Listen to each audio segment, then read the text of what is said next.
Amid the ongoing tariff war between India and the United States, India-based trade-focused think tank, the Global Trade Research Initiative or GTRI, flags risks of too much dependence on US technology.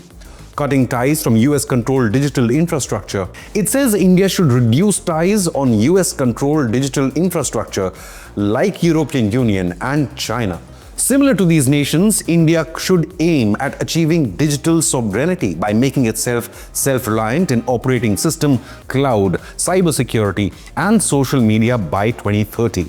Given India's over-reliance on American systems, the report argues that India must actively work on developing its indigenous sovereign cloud technology, operating systems, homegrown cybersecurity, and data-driven AI leadership at its core. Highlighting Indian economy's reliance on US software, cloud and social media platforms especially, the think tank says it's creating a major vulnerability in terms of geopolitical tensions. GTRI notes in its report, India is dealing with a major external shock. The United States has imposed 50% tariffs on most Indian goods, but a far deeper strategic risk lies in its digital dependence on US technology firms, unquote. A major fear is that a potential US-ordered cutoff could instantly paralyze digital payments in India, along with tax filings and government services nationwide. This as US-origin systems are used on all Indian phones, computers, defense and even government applications. 25 million government and enterprise laptops run on Microsoft Windows, while over 500 million smartphones rely on Google's Android operating system and another 30 million use Apple's iOS. If US tech giants pull the plug on Windows, Android or cloud services, the entire digital backbone in India could be crippled overnight. Google Chrome commands 95% of India's browser market, while US-based social media platforms Facebook, WhatsApp, Instagram, YouTube and X, former Twitter, dominate online discourse with minimal local oversight. GTRI founder Ajay Srivastav advocates for mandating sovereign cloud hosting for critical data, launching of National OS program, and pilot Linux transitions in key ministries. In 3 to 5 years, government systems should fully migrate to Indian software, and public-private cybersecurity consortia should be operational. He noted, by the long term, or 5 to 7 years, India must achieve cloud parity, replace foreign OS in defense and critical sectors, and create globally competitive open network platforms, unquote.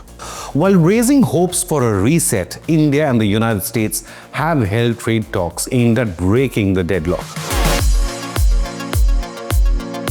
The breakthrough in negotiations comes weeks after President Donald Trump imposed punitive tariffs on the South Asian trade giant for buying Russian oil. As part of the bilateral trade negotiations, President Trump sent Brendan Lynch to India. Now, he's the American trade representative for South Asia.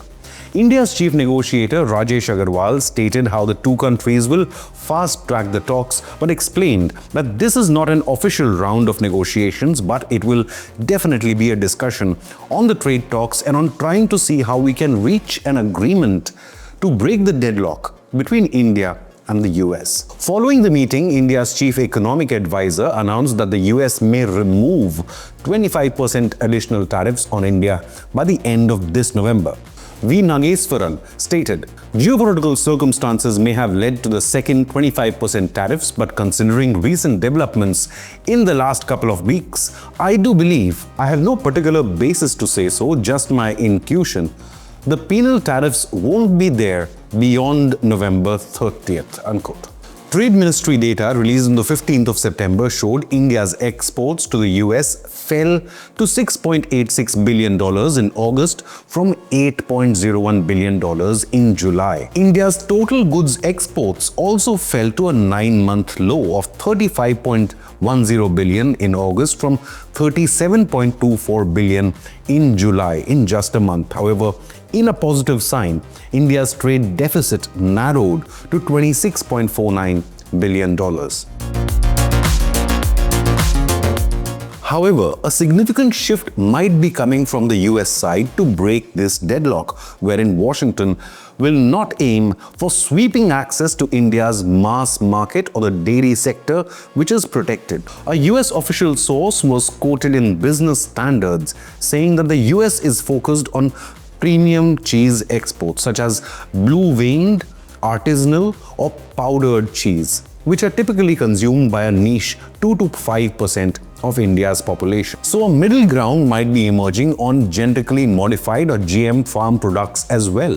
There have been discussions on India permitting imports of GM corn from America for ethanol production, as GM corn does not fall under India's stringent GM regulations on food or edible food. This is being dubbed as a strategic compromise, allowing US exports of genetically modified corn while preserving India's anti-GM stance in the food sector. Ahead of the trade talks and what can be seen as a softening remark, President Donald Trump's trade advisor Peter Navarro also claimed that India was coming to the negotiating table. He told CNBC, quote, "India is coming to the table. Prime Minister Narendra Modi sent out a very conciliatory, nice, constructive tweet, and President Trump responded to that. We'll see how this works," unquote. Commerce and Industry Minister Piyush Goyal had confirmed last week that India and the United States are currently negotiating a trade deal behind the scenes that could be finalized by November this year. However, he further acknowledged that a little bit of geopolitical issues have overtaken the discussions recently. While addressing the annual Global Investor Conference 2025 in Mumbai, Piyush Goyal added, "I do hope that things will get back on track soon and we will conclude a bilateral trade agreement by the fall, November or so, as was discussed by our two leaders in February," unquote. Meanwhile, reports emerged that a potential meeting between Indian Prime Minister Narendra Modi and US President Trump might happen as early as next month in Malaysia, on the sidelines of the ASEAN summit. President Trump has confirmed his participation while Prime Minister Modi has attended various ASEAN summits, so it is a possibility.